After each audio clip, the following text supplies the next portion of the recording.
What's up, everyone? Today's going to be a solution to the problem that you may be having. And if you're wondering about what I'm talking about a week ago, that's not true. It's been like 3 weeks, maybe.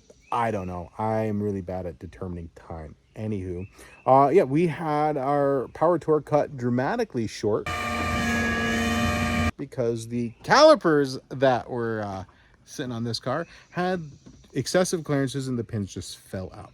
And well, I'll tell you what, the solution was actually very easy. We just had to wait for a bunch of extra hardware to show up. And once we did, I drilled holes through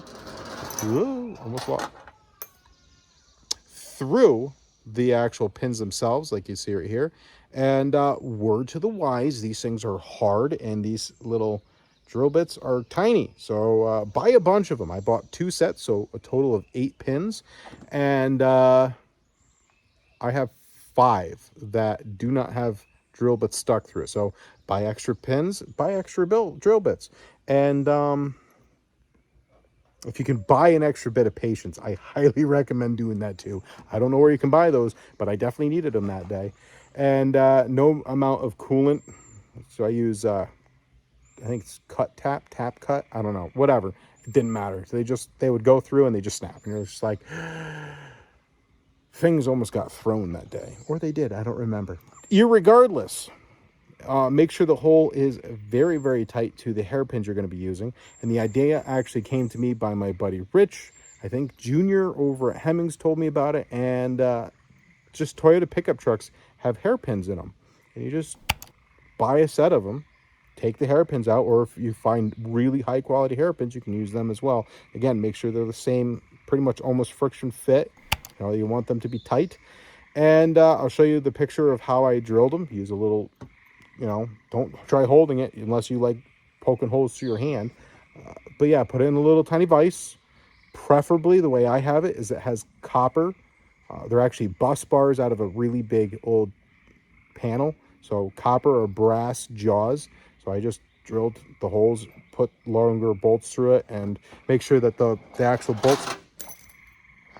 bolts aren't, hitting this either. You don't want to mar this up. So make sure the jaw has some copper in it. And you just drill the holes and put the hairpins in. And it kind of looks like this when it's done. And so far I've driven it, I don't know, about 100 miles, 200 miles. A little bit of a road trip here and there.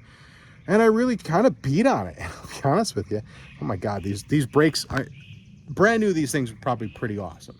These calipers, they're Mercedes-Benz calipers, and I'll tell you what, they stop this thing on a dime. Oh my God. And so yeah, pretty quick fix. Highly recommend it.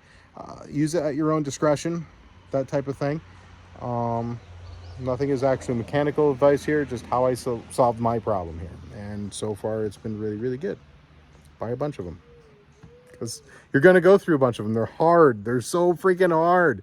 And yeah, so the Supra's pretty much done. We have a couple things I'm going to be tinkering on, but I'm going to try to get it down to a dyno, bring it down to lime rock. But now we're going to be moving on to the Dodge versus the Caprice. And also, I need to do some actual work on the 63 Caddy. This thing hasn't been on the channel in a while. The brakes have gotten significantly worse, so we're gonna have to go ahead and do a whole overhaul on the brakes. The throttle's sticking. I want to take the carpet out, replace the carpet, and there's a little hole in the floor, so we're gonna patch that. So yeah, make sure you stick around. We have a lot of different things going on. Make sure you hit that subscribe button, and as always, keep your shiny side up, and God bless.